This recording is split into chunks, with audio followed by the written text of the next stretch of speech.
वैसे भी उसने और उसके पति ने मिलकर हमारे परिवार के नाम पर कीचड़ मल रखा है। अब मैं परिवार का नाम इससे ज्यादा खराब होते हुए नहीं देख सकती हूँ। तुम अग्रवाल परिवार का होने वाला कल हो और तुम ये ज्यादा डिजर्व करते हो।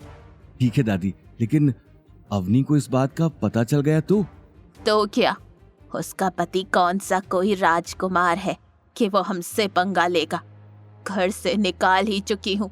ज्यादा नाटक किया उसने तो नौकरी से भी निकाल दूंगी। शनाया की सगाई के दिन उसके बेकार पति के लिए मेरी इंसल्ट हुई थी ना। अब देखो क्या क्या होता है उन दोनों के साथ। एक तरफ गायत्री देवी अवनी से बदला लेने का पहला कदम बढ़ा चुकी थी, वहीं दूसरी तरफ गौतम अवनी को दुखी नहीं देख पा रहा था।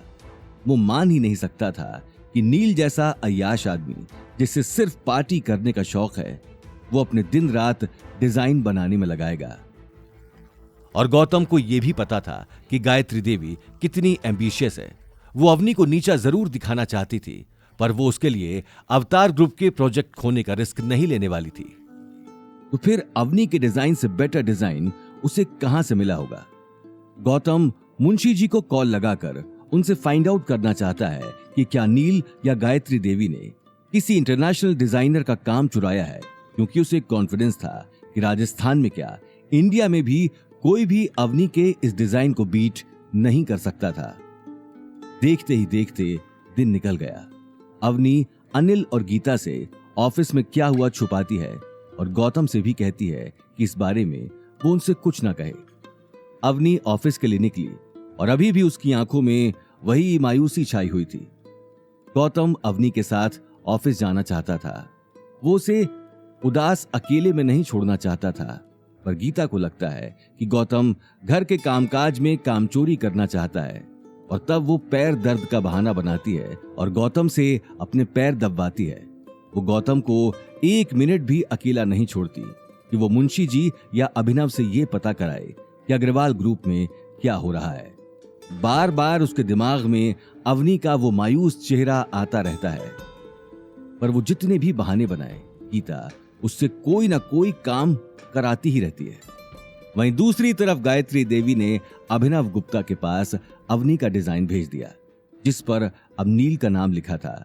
अभिनव ने एक ही नजर में आने वाले प्रोजेक्ट के लिए उस डिजाइन को सिलेक्ट कर लिया।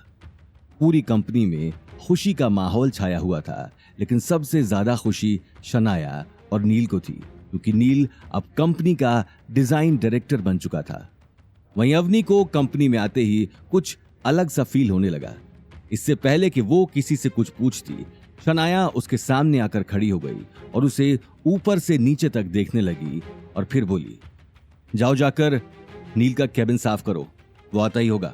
मैं उसका कैबिन साफ क्यों करूं? मैं यहाँ उसका काम करने नहीं आती, कंपनी का काम करने आती हूँ। शनाया उससे मुस्कुराकर बोली, तुम अब मेरे भाई डिजाइन डायरेक्टर के अंडर ही काम करने वाली हो, और उसने तुम्हारी ड्यूटीज चेंज करवा दी हैं। तुम्हारे पास कोई कैबिन नहीं है, जाओ जाकर ऑफिस साफ करो। इम्पॉसिबल नील, ये नहीं। शनाया तुरंत बोली, चुप, अब नील तुम्हारा बॉस है, इसलिए नील सर कहने की आदत डाल लो। नील का सोचना है कि तुम्हें अभी बहुत कुछ सीखने की जरूरत है। ये बात सुनते ही अवनी की आंखें गुस्से में लाल हो गई। कहाँ है नील? मुझे उससे फेस टू फेस बात करनी है। शनाया फिर मुस्कुराकर बोली, नील अभी अवतार ग्रुप के चेयरमैन के आने का वेट कर रहा है। फाइनल कॉन्ट्रैक्ट जो साइन होने वाला है, तुम जाओ यहां से। इससे पहले कि शनाया आगे कुछ कह पाती, अवनी गुस्से में कॉन्फ्रेंस रूम के अंदर चली गई। कॉन्फ्रेंस रूम में केवल 2-3 लोग ही मौजूद थे जो टेबल साफ कर रहे थे। अभिनव गुप्ता के इंतजार में नील प्रोजेक्टर के सामने बैठा था। नील को सामने देखते ही अवनी का चेहरा गुस्से में भड़क गया। नील, तुमने मेरी ड्यूटीज चेंज करवाई हैं और मेरे कैबिन से मेरा सामान बाहर निकलवा दिया। हाँ, अब मैं तुम्हारा बॉस हूँ, मैं जो चाहूंगा वही होगा। आगे की कहानी जानने के लिए देखिए अगला एपिसोड सिर्फ पॉकेट एफएम के यूट्यूब चैनल पर, और रॉयल वारिस के सारे एपिसोड्स को सुनने के लिए डिस्क्रिप्शन में दी लिंक से डाउनलोड करें पॉकेट एफएम ऐप।